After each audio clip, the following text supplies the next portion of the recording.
A long time ago, a little boy called Igor lived with his mother and father in a small house which was made of wood.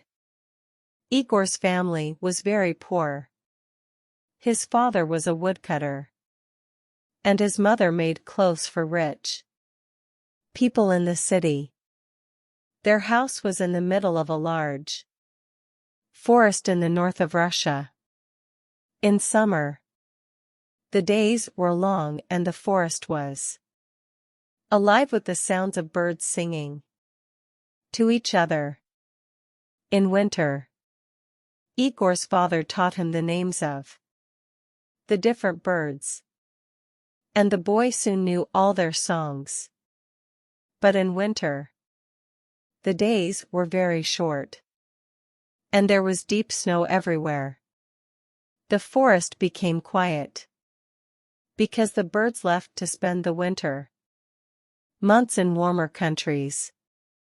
One winter, Igor became ill. His mother made special food and drink for him, but he only got worse. Igor became ill. The doctor from the city came to see Igor and spent some time talking with the boy and looking at him. Then he spoke to Igor's mother and father. He is very ill, but I don't know what's wrong with him. This winter many young children all over the country is becoming ill and dying, and nobody knows why. I'm sorry, but there is nothing that I can do to help. Give him lots of good things to eat and make sure that he gets lots of sleep. During the next few days Igor got worse. He became ill and ill. He spent all day in bed and became bored with his toys. His face became white. His father brought him little things the forest to try to distract him from his illness, but he was uninterested in anything. His face turned white, and he stopped eating. On occasion, when he had a fever at night, he dreamed that he was flying above the forest and seeing his family's little house far below him. Igor found his father looking at him when he woke up one morning following a particularly difficult night. "Is there anything you want?" his father asked. "If you catch a bird and put it in a cage for me and place the cage above my bed, I'll be able to listen to the birds singing again," father asked. "I miss the songs of the birds," Igor replied. "Could you catch a bird and put it in a cage for me? If you put the cage above my bed, I can listen to the birds singing and remember the sounds of the forest," his father suggested. "I'll bring you your bird tomorrow," Igor's father responded with a smile. But he was aware that since it was winter and there were no birds in the forest, this was the only thing his son desired, and he was unable to provide it for him. It was a chilly, snowy day, and the forest trees were difficult to cut. But all day long as he was working, Igor's father considered how to construct a bird out of wood. "Perhaps you could make him a bird out of wood," said Igor's mother. "You could use one of those little pieces of wood that we typically burn on the fire." Even though it was a chilly, snowy day and the forest trees were challenging to cut, Igor's father kept thinking about ways to make. Even though he knew a wooden bird he made for his son would never be able to sing, he reasoned that if it were exceptionally beautiful, tiny Igor could still find it appealing. After dinner that night, he began to prepare the chicken, but his initial attempts were unsuccessful. It was now the middle of the night and more snow was falling outside when he suddenly thought to himself, I know the bird needs to be just 2 pieces of wood. If I cut the wood carefully, the bird can have real feathers. The finished birds were all too fat and heavy to fly. So he put them one by one on the fire while holding his head in his hands. When he was happy with the tail, he took some more wood for the wings. He cut them out carefully. It all took a long time, because sometimes the feathers broke and he had to start again. But in the end he finished it. While the sun was beginning to come up, he showed the bird to his wife.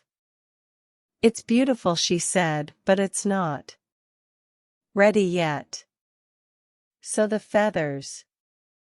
She took a needle and some thread, and carefully sewed the ends of the tail, feathers and wing feathers together. Soon the feathers were all together, just like on a real bird. Then she tied a long thread to the middle of the bird's back.